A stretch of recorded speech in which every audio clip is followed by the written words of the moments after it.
وعلى رسوله الكريم أما بعد فأعوذ بالله من الشيطان الرجيم بسم الله الرحمن الرحيم ألم تر إلى الذين أوتوا نصيبا من الكتاب يشترون الضلالة ويريدون أن تضلوا السبيل والله أعلم بأعدائهم وكفى بالله وليا وكفى بالله نصيرا۔ کیا تم نے ان لوگوں کو نہ دیکھا جنہیں کتاب سے ایک حصہ ملا کہ وہ گمراہی خریدتے ہیں اور چاہتے ہیں کہ تم بھی راستے سے بھٹک جاؤ، اور اللہ تمہارے دشمنوں کو خوب جانتا ہے، اور حفاظت کے لیے اللہ ہی کافی ہے اور اللہ ہی کافی مددگار ہے۔ یہاں اس آیت میں یہودیوں کے بارے میں فرمایا گیا کہ ان لوگوں نے اللہ کی کتاب یعنی توریت انہیں ملی کہ جس میں انہوں نے حضرت موسیٰ علیہ السلام کی نبوت کو تو پہچان لیا، لیکن امام الانبیاء صلی اللہ علیہ وسلم کے متعلق جو کچھ توریت میں بیان کیا تھا اس حصے سے محروم رہے اور آپ صلی اللہ علیہ وسلم کی نبوت کے منکر ہو گئے۔ اسی لیے فرمایا انہیں کتاب کا ایک حصہ ملا۔ گویا اللہ کی کتاب رکھنے کے باوجود قرآن نے بتایا کہ یہ گمراہی کے پیروکار ہوئے، اور اس کے ساتھ اے مسلمانوں یہ تمہیں بھی گمراہ کرنے کی کوشش کرتے رہتے ہیں۔ تو پتہ چلا کہ ہدایت کا دار و مدار میرے آقا علیہ السلام پر کامل ایمان لانے پر ہے۔ اور اسی طرح ارشاد فرمایا اللہ تمہارے دشمنوں کو خوب جانتا ہے کہ اس نے تمہیں بھی ان کی عداوت دشمنی پر خبردار کر دیا، لہٰذا تمہیں چاہیے کہ تم ان دشمنوں سے بچتے رہو، یعنی ان یہودیوں کی چالوں سے بچتے رہو۔ یقیناً اللہ رب العالمین ہم سے زیادہ ہمارے دشمنوں کو جانتا ہے، لہٰذا جسے وہ دشمن فرما دے وہ یقیناً ہمارا دشمن ہے، وہ کبھی ہمارا دوست نہیں ہو سکتا۔ جیسے شیطان کو کہا کہ وہ تمہارا کھلا ہوا دشمن ہے، تو جس طرح آپ گزشتہ کل پرسوں بھی سنا کیسا خطرناک یہ دشمن ہے، اسی طرح یہودی، کافر، کفار، مشرکین یہ بھی دشمن ہے، منافقین یہ بھی ہمارے دشمن ہیں۔ تو اللہ رب العالمین نے ان سب کے بارے میں ہمیں بتا دیا۔ آگے فرمایا من الذین ہادوا یحرفون الکلم عن مواضعہ ویقولون سمعنا وعصینا واسمع غیر مسمع وراعنا لیا بألسنتهم وطعنا فی الدین ولو انہم قالوا سمعنا واطعنا واسمع وانظرنا لکان خیرا لهم واقوم ولکن لعنهم اللہ بکفرهم فلا یؤمنون الا قلیلا۔ یہودیوں میں کچھ وہ ہیں، اب ان کی اور مزید حرکتیں اللہ رب العالمین نے بتائیں کہ یہودی کیا کیا ہیں۔ فرمایا یہودیوں میں کچھ وہ ہیں جو کلمات کو ان کی جگہ سے بدل دیتے ہیں اور کہتے ہیں ہم نے سنا اور مانا نہیں، اور آپ سنیں آپ کو نہ سنایا جائے، اور راعینا کہتے ہیں زبان مڑوڑ کر اور دین میں تانے کے لیے، اور اگر وہ کہتے کہ ہم نے سنا اور مانا اور حضور ہماری بات سنیں، ہم پر نظر فرمائیں، تو یہ ان کے لیے بہتر اور زیادہ درست ہوتا، لیکن ان پر تو اللہ نے ان کے کفر کی وجہ سے لعنت کر دی، تو وہ بہت تھوڑا یقین رکھتے ہیں۔ اس آیت میں ان کی بے باکی اور گستاخی، ان کا تصنع، بناوٹ اور تملق، اور کلام الہی میں اپنی مرضی کے مطابق کاٹ چھانٹ اور احکام خداوندی کی من مانی تعویلیں کرنا یہود کی خصوصیات، یعنی یہ ان کی برائیاں بن کر رہ گئی تھی۔ جناب رسالت مآب صلی اللہ علیہ وسلم کی تعریف اور توصیف سے توریت کے صفحات مزین تھے، لیکن یہ وہ لوگ تھے قرآن کہتا ہے کہ یہ جان بوجھ کر وہ ان کا انکار کرتے، ان کی من گھڑت تعویلیں کرتے، اور گفتگو کے وقت بارگاہ نبوت میں یہ اتنے بے ادب اور بے گستاخ تھے کہ فرمایا کہ بڑی دریدہ دینی سے یہ وہ سو معنی کلمات ادا کرتے، اور فرمایا کہ جس میں مد و ذم، تعریف اور مذمت کے دونوں پہلو ہوتے، یہ وہ لفظ اپنی زبان سے کہتے، اور فرمایا کہ یہ ایسے لوگ ہیں کہ اگر انہیں ٹوکا جاتا کہ تم حضور کی بارگاہ میں یہ کیا لفظ استعمال کر رہے ہو، تو اس وقت یہ حضور کی بارگاہ میں کہتے سمعنا، ہم نے آپ کا حکم سنا، بلند آواز سے کہتے، اور اپنی سانس چھپکے سے اپنے اپنے اندر دل میں چھپا کر کہتے وَعَصَيْنَا ہم نے نہ مانا۔ یہ وہ خطرناک منافق یہودی تھے کہ جو حضور کی بارگاہ میں صحابہ کے سامنے کہا کرتے تھے سمعنا یا رسول اللہ، آپ نے جو حکم دیا ہم نے سنا، لیکن اپنے دل میں کہتے ہم نے نہ مانا۔ اور یہ اتنے خطرناک غیر مسمعین، قرآن کہتا ہے جس کے دو مفہوم ہو سکتے ہیں، دعا کے لیے بھی، یعنی ناگوار بات آپ کو نہ سننی پڑے، اور بددعا بھی کے لیے آپ کچھ نہ سن سکیں۔ یعنی اللہ کے محبوب کے بارے میں ان کی کتنی گندی سوچ، کتنے گندی نیتیں ہوتی تھی کہ حضور کے لیے یہ کہا کرتے تھے کہ آپ نہ سن سکیں، اور یہ وہ کلمات بولتے کہ جس سے دو معنی نکلتے۔ راعینا، یہ لفظ اس کا معنی ہے رعایت کیجئے، تو صحابہ حضور کی بارگاہ میں اگر کوئی بات سمجھ میں نہ آتی تو کہتے راعینا یا رسول اللہ، یا رسول اللہ ہماری رعایت فرمائیے، ہمیں دوبارہ یہ بات سمجھائیے۔ لیکن قرآن کہتا ہے یہ اتنے گستاخ تھے کہ اس راعینا کو راعینا یہ بدل دیتے تھے، اور اس لفظ کے متعلق پیچھے بھی ہم پہلے بارے میں سن چکے ہیں کہ جس کے بڑے غلط معنی نکلتے ہیں یہ اس الفاظ سے۔ اللہ نے وہ لفظ ہی بدل دیا اور فرمایا کہ تم راعینا بھی نہ کہنا، اب تم کیا کہنا، تم میرے محبوب کی بارگاہ میں انظرنا کہنا۔ یہی اس آیت میں دوبارہ پہلے پارے میں بھی کہا تھا، یہاں دوبارہ کہا کہ تم نے اگر میرے محبوب کی بارگاہ میں لفظ استعمال کرنا ہے تو انظرنا یہ کہہ کر کہنا ہے، اور فرمایا کہ وہ حضور کی بارگاہ میں اس طرح کہنا ہے کہ نگاہ کرم فرمائیے ہم پر، تو ہوتا تو بہت بہتر ہوتا، لیکن اللہ رب العالمین نے فرمایا یہ اتنے خطرناک لوگ ہیں کہ انہیں اللہ نے اپنی رحمت سے دور کر دیا، اور انہیں اللہ نے بوجہ ان کے کفر کے پس ایمان یہ نہیں لائیں گے مگر ان میں سے تھوڑے، اور یہ بتا دیا گیا آگے اللہ رب العالمین نے اور بتایا کہ ان لوگوں کے لیے کیا عذاب آ سکتا ہے، اور ان لوگوں کے لیے عذاب آیا۔ فرمایا یا ایھا الذین اوتوا الکتاب آمنوا بما نزلنا مصدقا لما معكم من قبل ان نطمس وجوها فنردها على ادبارها او نلعنهم كما لعنا اصحاب السبت وكان امر الله مفعولا۔ اے کتاب والو، جو ہم نے تمہارے پاس موجود جو کتاب تمہیں دی ہے کہ وہ تصدیق کرنے والا قرآن اتارا ہے اس پر ایمان لاؤ، یعنی ایک کتاب والو ایمان لاؤ اس پر جو ہم نے اتارا تمہارے ساتھ والی کتاب کی تصدیق فرماتا، قبل اس کے کہ ہم بگاڑ دیں کچھ منہوں کو تو انہیں پھیر دیں ان کی پیٹھ کی طرف، یا انہیں لعنت کریں جیسے لعنت کی ہفتے والوں پر، اور خدا کا حکم ہو کر رہے۔ یہاں یہودیوں سے خطاب ہے، اے اہل کتاب، ہم نے تمہارے پاس قرآن کو نازل کر دیا، جو تمہارے پاس موجود توریت ہے اس کی تصدیق کرنے والا یہ قرآن ہے، اس پر ایمان لاؤ۔ اگر تم اس قرآن پر ایمان نہ لائے تو ہم تمہارے چہرے سے آنکھ، ناک، کان، ابرو وغیرہ مٹا کر تمہاری شکلیں بگاڑ دیں گے، اور تمہارے چہرے کو آگے سے بھی ایک ایسی خال کی طرح کر دیں گے جیسے کہ سر کا پچھلا حصہ ہوتا ہے، تمہارا آگے سے بھی ایسے کر دیں گے، اور اس میں نہ تمہاری آنکھیں رہیں، نہ ناک رہے، نہ تمہارا منہ وغیرہ رہے۔ ان یہودیوں پر بھی ہم ایسے ہی لعنت کرتے ہیں جیسے ہم نے ہفتے کے دن وہ جو اللہ کی نافرمانی کرنے والے تھے وہ سب بندر بنا دیے گئے اور ان پر لعنت کی گئی۔ تو یہاں پر دوبارہ کہا گیا کہ ہفتے کے دن نافرمانی کرنے والے یہودی گروہ پر لعنت کی گئی تھی۔ لعنت تو یہودیوں پر ایسی پڑی کہ آج ساری دنیا انہیں ملعون کہتی ہے۔ اس آیت مبارکہ کے دو یہودیوں میں سے بڑے بڑے علماء جنہوں نے یہ آیت سنی ان کے بارے میں آتا ہے حضرت عبداللہ بن سلام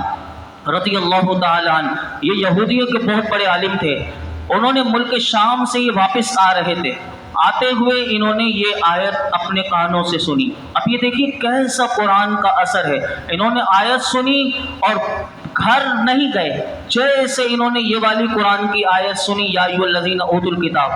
وہ فرماتے ہیں میں گھر پہنچنے سے پہلے میں اسلام لا کر نبی کریم صلی اللہ علیہ وسلم کی خدمت میں حاضر ہو کر عرض کیا حضور یا رسول اللہ، میں خیال نہیں کرتا تھا کہ میں اپنا منہ پیٹھ کی طرف پھر جانے سے پہلے اور چہرے کا نقشہ مٹ جانے سے قبل آپ کی خدمت میں حاضر ہو سکوں۔ یعنی انہیں قرآن پر کتنا یقین تھا، آج ہم مسلمان ہو کر ہمیں قرآن پر وہ یقین نہیں۔ یہ فرماتے ہیں کہ حضور میں آپ پر ایمان لا چکا تھا، لیکن مجھے یہ یقین نہیں تھا کہ میں آپ کی بارگاہ میں پہنچ سکوں گا قبل اس کے کہ میرا چہرہ ہی بدل دیا جائے، جو قرآن کہتا ہے، یعنی یہ چہرے کا نقشہ ہی بدل دیا جاتا۔ لیکن اس خوف سے انہوں نے ایمان لانے میں جلدی کی، کیونکہ توحید شریف میں یہ حضرت عبداللہ بن سلام کہتے ہیں کہ وہ رسول برحق ہونے کا انہیں یقینی علم تھا۔ تو یہ آیت کہتے ہیں کہ جب سنی فوراً حضور پر ایمان لے آئے۔ دوسرے یہودیوں میں سے ایک عالم جن کا نام حضرت کعب احبار رضی اللہ تعالیٰ عنہ، یہ بھی یہودیوں میں بڑی قدر و منزلت ان کی ہوتی تھی۔ انہوں نے ایک رات کسی مسلمان سے یہ آیت مبارکہ یہی والی سنی۔ فرماتے ہیں جیسے ہی آیت سنی خوف زدہ ہو گئے اور فاروق اعظم رضی اللہ تعالیٰ عنہ کی بارگاہ میں فوراً حاضر ہو کر یہ مسلمان ہو گئے۔ آپ اندازہ لگائیں قرآن کی کیا تاثیر ہے کہ کس طرح یہ جانتے تھے کہ قرآن کا ایک ایک حکم کس طرح اللہ کا برحق ہے۔ آج ہمیں بھی اس قرآن حکیم پر ایسا یقین کامل نصیب ہو جائے تو آپ یقین کیجئے کہ ہم پر اللہ کی رحمتیں ایسی چھما چھم برسیں کہ پھر کوئی پریشانی، کوئی دکھ، کوئی تکلیف اور کوئی ہمیں دنیا کی محبت ہمارے دلوں میں اتنی نہ ہو۔ آگے اللہ رب العالمین نے کیا ارشاد فرمایا، ان اللہ لا یغفر ان یشرک بہ ویغفر ما دون ذلک لمن یشاء ومن یشرک باللہ فقد افتری اسما عظیما۔ بے شک اللہ اس بات کو نہیں بخشتا کہ اس کے ساتھ شرک کیا جائے، اور اس سے نیچے جو کچھ ہے جسے چاہتا ہے معاف فرما دیتا ہے، اور جس نے اللہ کا شریک ٹھہرایا تو بے شک اس نے بہت بڑے گناہ کا بہتان باندھا۔ یہاں آیت کا یہ معنی ہے، علماء کہتے ہیں کہ جس کی موت کفر پر ہوگی اس کی کبھی بھی بخشش نہیں ہوگی۔ جو کافر ہو کر مر جائے اس کی بخشش، یہ قرآن کی آیت بتا رہی ہے، اس کی بخشش نہیں ہوگی، بلکہ اس کے لیے ہمیشہ کا عذاب ہے اور وہ ہمیشہ جہنم میں رہے گا۔ لیکن علماء کہتے ہیں کہ جس نے کفر نہیں کیا وہ کتنا ہی بڑا گناہ گار کیوں نہ ہو، کتنا ہی بڑا سے بڑے اس نے کبیرہ گناہ کیوں نہ کیا ہو اور توبہ بھی نہ کی ہو، وہ مر جائے تو تب بھی اس کے لیے ہمیشہ وہ جہنم میں نہیں رہے گا، بلکہ اس کی مغفرت اللہ کی مشیت اس کے چاہنے پر ہے۔ وہ کریم ہے، وہ معاف چاہے تو فرما دے اور چاہے تو بندے کو تھوڑے وقت کے لیے جہنم میں بھیج دے اور اس کے گناہوں کی سزا پوری ہونے کے بعد پھر اسے اپنی رحمت سے جنت میں داخل کر دے۔ تو یہ یہاں سے یہ پتہ چلا بندہ اپنے خاتمے کی فکر کرے۔ کفر پر موت ہونے کی وجہ سے ہمیشہ جہنم میں رہے گا، لیکن بندہ کتنا بھی گناہ گار کیوں نہ ہو، اگر بغیر توبہ کے بھی مر گیا لیکن کفر زندگی میں نہیں کیا تو وہ اللہ کی رحمت سے ضرور جنت میں جائے گا۔ لیکن یہاں پر علماء نے ایک اور بات بھی لکھی، وہ یہ لکھی کہ کوئی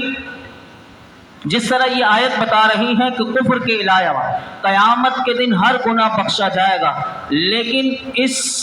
امید پر اگر کوئی گناہوں میں پڑ جاتا ہے کہ میں تو بخشا جاؤں گا اگر تھوڑے عرصے، جیسے معاشرے میں ہم سنتے ہیں یار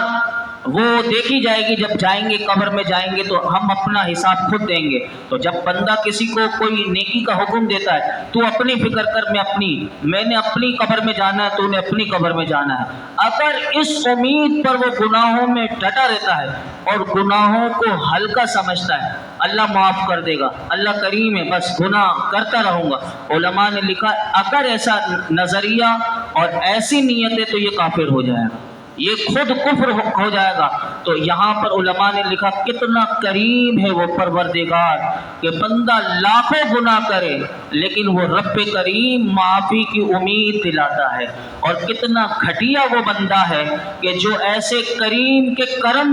اور رحمت پر دل و جان سے قربان ہو کر اس کی بندگی میں لگنے کے بجائے وہ اس کی نافرمانیوں پر کمر بستہ ہے اور وہ گناہوں کو نہیں چھوڑتا۔ ہمارا اسلام اتنا پیارا اسلام ہے کہ وہ تو اتنے نخرے بھی اگر کوئی اٹھا کر بھی اگر کوئی معافی مانگے تو اللہ اسے بھی معاف کر دیتا ہے۔ ایک بہت زبردست واقعہ ایک صحابی رسول کا مدارج النبوہ میں بھی ہے، لیکن علماء کہتے ہیں کہ یہ عرض و معروض حضور علیہ السلام کی بارگاہ میں نہیں ہوئی بلکہ دوسرے سے ہوئی، لیکن مدارج النبوہ میں علامہ شیخ شاہ عبد الحق محدث دہلوی رحمۃ اللہ علیہ کہتے ہیں کہ میرے آقا علیہ الصلوۃ والسلام سے یہ مروی ہے۔ اب سنیے وہ کیا، میں اسی پر اپنی گفتگو مکمل کرتا ہوں۔ حضرت عبداللہ بن عباس، آپ کا ایمان تازہ ہو جائے گا بڑی توجہ کے ساتھ۔ حضرت عبداللہ بن عباس رضی اللہ عنہما سے مروی ہے کہ وحشی نام کے وہ ایک شخص تھا کہ جس نے غزوہ احد میں حضرت سیدنا حمزہ جو میرے آقا کے چچا ہیں، جو چہیت چچا، جو اسد اللہ، اسد الرسول، ان کو وحشی نے شہید کیا تھا۔ سلطان جہاں صلی اللہ علیہ وسلم کی بارگاہ میں یہ حاضر ہوئے اور عرض کی مجھے امان دیجیے تاکہ میں آپ صلی اللہ علیہ وسلم سے خدا کا کلام سنوں کہ اس میں میری مغفرت اور نجات ہے۔ یہ جملے سنیے گا، وہ کہتے ہیں اللہ کے کلام میں مغفرت اور نجات ہے، یہ میں آپ سے سننا چاہتا ہوں۔ میرے آقا نے ارشاد فرمایا مجھے تو یہ پسند تھا کہ میری نظر تم پر اس طرح پڑتی کہ تو مجھ سے امان طلب نہ کرتا، یعنی تو مجھ سے یہ امان نہ مانگتا، لیکن اب تو نے امان مانگی ہے تو میں تجھے امان دیتا ہوں۔ اب تو اللہ کا کلام سن۔ اب حضور نے قرآن کی یہ آیت مبارکہ پڑھی، وَالَّذِينَ لَا يَدْعُونَ مَعَ اللَّهِ إِلَٰهًا آخَرَ، کہ جو اللہ کے ساتھ کسی دوسرے کو معبود کو نہیں پوچھتے، وہ لوگ کہ جو اللہ کے ساتھ کسی دوسرے معبود کو نہیں پوچھتے۔ تو وحشی نے کہا کہ میں شرک میں مبتلا رہا، میں ناحق خون بھی کیا، زنا کا میں مرتکب بھی ہوا، کیا ان گناہوں کی وجہ سے اللہ تعالیٰ مجھے بخش دے گا؟ تو نبی کریم صلی اللہ علیہ وسلم نے جب انہوں نے یہ اپنے بڑے بڑے گناہ بتائے، شرک بتایا، ناحق خون بتایا، زنا بتایا اور بہت سارے گناہ بتائے، تو حضور خاموش رہے۔ اللہ کا قرآن نازل ہوا کہ جس میں کہا گیا الا من تاب وآمن وعمل عملا صالحا۔ میرے آقا نے یہ آیت مبارکہ وحشی کے سامنے پڑھی، مگر جو توبہ کرے اور ایمان لائے اور اچھا کام کرے۔ وحشی نے یہ آیت مبارکہ سنی تو کہا اس میں تو شرط کی گئی ہے، اور شرط یہ ہے کہ گناہوں کی مغفرت اسے حاصل ہوگی کہ جو سب سے پہلے توبہ کرے اور نیک عمل کرے۔ حالانکہ میرے پاس تو کوئی نیک عمل بھی نہیں، میں توبہ تو کرنے کے لیے تیار ہوں لیکن میرے پاس نیک عمل نہیں۔ تو اللہ رب العالمین نے پھر یہ والی آیت نازل کی، ان اللہ لا یغفر ان یشرک بہ ویغفر ما دون ذلک لمن یشاء، کہ بے شک اللہ اسے نہیں بخشتا کہ اس کے ساتھ کفر کیا جائے، اور کفر سے نیچے جو کچھ ہے جسے چاہے وہ معاف کر دیتا ہے۔ اب وحشی نے یہ آیت سنی میرے آقا کی مبارک زبان سے تو کہا اس میں تو مغفرت اللہ کی مشیت چاہنے پر ہے، اگر اللہ چاہے گا تو معاف کر دے گا، لیکن ہو سکتا ہے میرا تعلق ان لوگوں میں سے ہو کہ جن کا اللہ کی چاہت نہ ہو کہ مغفرت کی، تو اس وقت پھر اللہ نے پھر آیت مبارکہ آئی تو جس پر حضور نے اسے یہ والی آیت مبارکہ سنائی، قل یا عبادی الذین اسرفوا علی انفسہم لا تقنطوا من رحمت اللہ، تم فرماؤ اے میرے بندو جنہوں نے اپنی جانوں پر زیادتی کی وہ اللہ کی رحمت سے نا امید نہ ہو۔ یہ آیت جب سنی تو وحشی نے فوراً کہا اب اس میں کوئی قید نہیں، شرط نہیں، وہ اس وقت فوراً مسلمان ہو گئے، اور یہ وہ پھر صحابی رسول بنے کہ پھر انہوں نے مسلمہ قذاب جس نے جھوٹا نبوت کا دعویٰ کیا تھا تو اسے واصل جہنم انہوں نے کیا۔ تو یہ فرمایا کرتے تھے کہ میں نے اسلام لانے سے پہلے سب سے عظیم ہستی کو شہید کیا تھا، لیکن بدترین انسان کو میں نے اسلام لانے کے بعد بھی واصل جہنم کیا۔ یہ ہے وہ اسلام کہ جس کے دامن میں آ جائے تو اللہ کی رحمتیں ہی رحمتیں ہیں، ہم گناہ گاروں کے لیے اس کی مغفرت ہی مغفرت ہے۔ اللہ رب العالمین ہم سب کو قرآن حکیم کا نور عطا فرمائے۔ الحمدللہ رب العالمین والصلاة والسلام علی سید الانبیاء والمرسلین وعلی آلہ واصحابہ اجمعین۔ یا اللہ پاک جو کچھ ہم نے سنایا کوئی غلطی کوتاہی ہو معاف فرما، اپنی بارگاہ میں قبول فرما۔ اے رب کریم اخلاص